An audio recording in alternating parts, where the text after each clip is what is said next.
I will promise you this, that if we have not gotten our troops out by the time I am president, it is the first thing I will do. I will get our troops home. We will bring an end to this war. You can take that to the bank. Meanwhile, President Obama has ordered 17,000 more American troops to Afghanistan. It's the first stage of a build-up that will eventually see 60,000 U.S. troops deployed to the country. The U.S. president has revealed his plan for Afghanistan, escalating the war at the fastest possible pace. It is in our vital national interest to send an additional 30,000 U.S. troops to Afghanistan.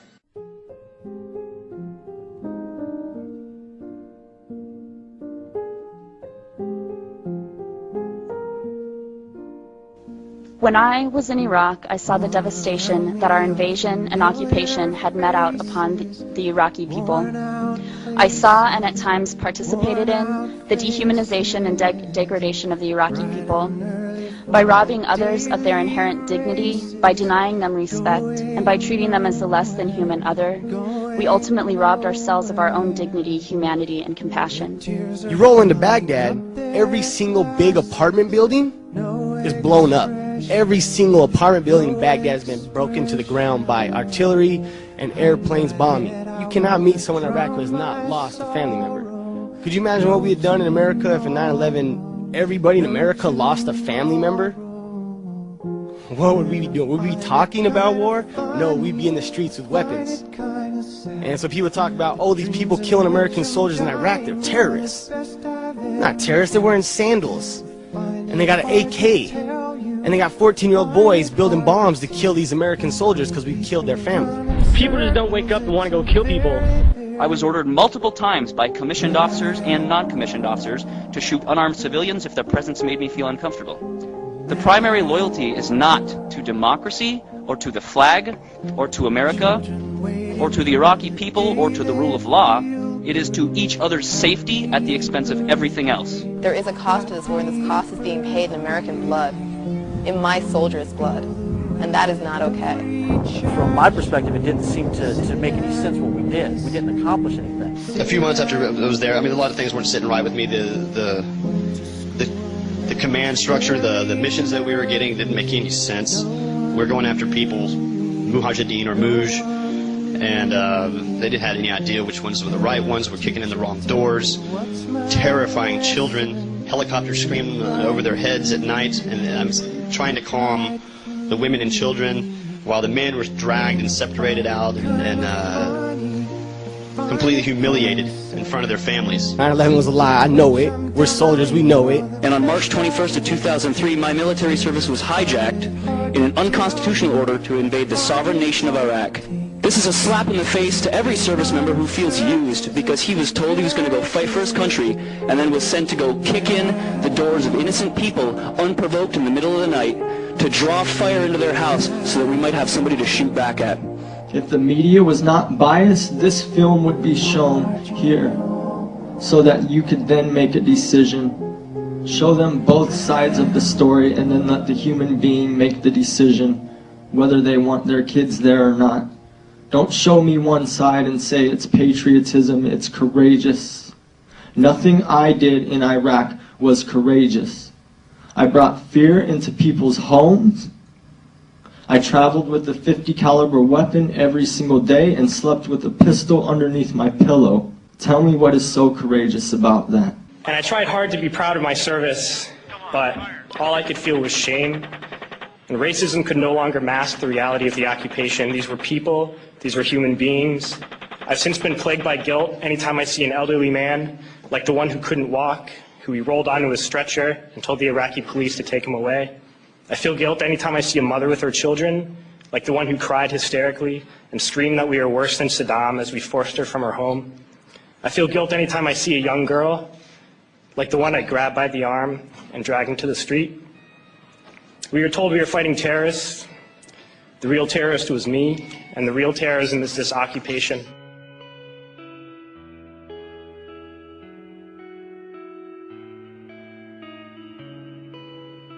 Funding the war is killing the troops.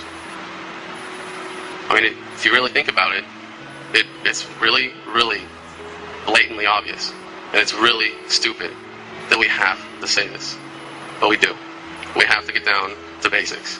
We have to break it down Barney style, as we say. When I joined the military, I raised my hand and said that I would protect the Constitution of the United States and its people, and against foreign and domestic enemies. But guess what? I did not raise my hand to protect private companies like KBR and put my life on the line so they can make a buck. When are we going to realize that people fighting in Iraq against us, they're not terrorists, they're soldiers? What would we do if somebody invaded us? I know I will pick up my weapon and fight against them.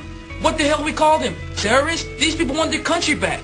Let's give them their country back. I won't even talk to politicians about the war, because there ain't no point in it. Democrat, Republican, they're all profiteers of war. Even lots of anti-war organizations are profiting off my brother's pain. I'm embarrassed at the state of politics in America that it's come to that. We have to talk to Congress like they're fucking children. We've got a responsibility to the honor of this country and to the honor of every man and woman who has served in Iraq and ever served in our military, to not leave them with anything less than the honor that they deserve. Honor? Are you kidding me? You saying that it's an honor to die in Iraq and to fight a war that we started and we're in the wrong? You're going to tell me that it's an honor to serve in Iraq when private contractors get paid $100,000 plus and drive $60,000 vehicles inside the base while soldiers are outside the base rolling and patrolling and losing their lives? Is that honor? Are you kidding me? Those who send us to war do not have to pull a trigger or lob a mortar round. They do not have to fight the war, they merely have to sell the war. They need a public who is willing to send their soldiers into harm's way. They need soldiers who are willing to kill and be killed without question. They can spend millions on a single bomb, but that bomb only becomes a weapon when the ranks in the military are willing to follow orders to use it. They can send every last soldier anywhere on earth, but there will only be a war if soldiers are willing to fight. And the ruling class, the billionaires who profit from human suffering, care only about expanding their wealth, controlling the world economy, understand that their power lies only in their ability to convince us that war, oppression, and exploitation is in our interest. Our freedom comes from ourselves when we make the decision to speak our mind. This is well within the rights that service members have, but not very many service members know that they have. As soon as I got out of the military, I joined an organization called Iraq Veterans Against the War, which, aside from calling for full immediate withdrawal of all U.S. forces from Iraq, also calls for full support and benefits for returning veterans. We have members across the country and overseas, in Germany and Iraq. Less than 4 years ago, there were 7 of us, and today there are over 1,200. Our membership has more than doubled in the past year and is continuing to grow. So we do have a resistance movement. We do have dissent within the ranks. It's happening for each one of us who goes public. There's probably 100, who are resisting quietly. Let's be brutally honest. Our leaders aren't going to end the occupation. It's going to be us that ends the occupation. Thank you. Thank you.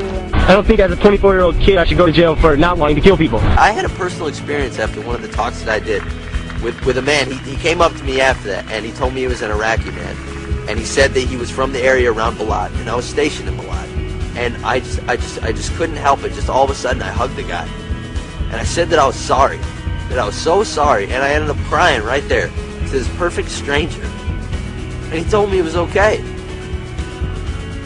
He told me it was okay, and that was redemption. To me, it's this phenomenon that we're witnessing is actually a natural evolution. And any time you organize human beings to come together to use violence as a way of conflict resolution, you will have a breakdown of that organization. Peace is not a political process, and it's certainly not a militaristic process. I refuse to participate in the Iraq occupation. The real enemies are not in some distant land. They're not people whose names we don't know and cultures we don't understand. The enemy is people we know very well and people we can identify. The enemy is a system that wages war when it's profitable. The enemy is the CEOs who lay us off from our jobs when it's profitable. It's the insurance companies who deny us health care when it's profitable. It's the banks who take away our homes when it's profitable. Our enemy is not 5,000 miles away. They are right here at home. And if we organize and fight with our sisters and brothers, we can stop this war, we can stop this government, and we can create a better world.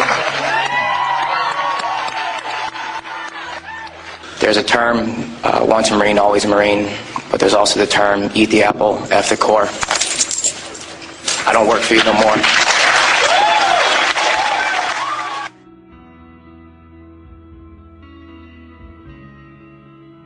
This society is so greedy, we're willing to go to war. We're willing to go places and send these big metal machines that kill people and fuck people up just so we can make more money. I mean, I've heard it argued, and argued successfully, that our society runs on war.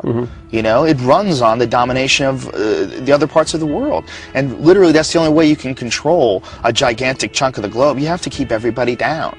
You know, and that's what our society is based on as far as our globalization, you know, schematic that's been laid out by all these Republicans and all these Democrats and all these people that, you know, are pretending to be our leaders and pretending to look for. None of these people have had these experiences. None of these people feel connected to everybody. They're still, even the best ones are still operating within a very old framework. And a framework that's set up by ignorance. It's a foolish framework. The idea that it should be okay to go somewhere and engage in war to protect a society that wants to go places and engage in war. That's insane. That's insane. Because you're saying, I mean, that's automatically saying that the lives of the people here are worth more than the lives of the people everywhere else. And they're all one thing. They're all exactly the same.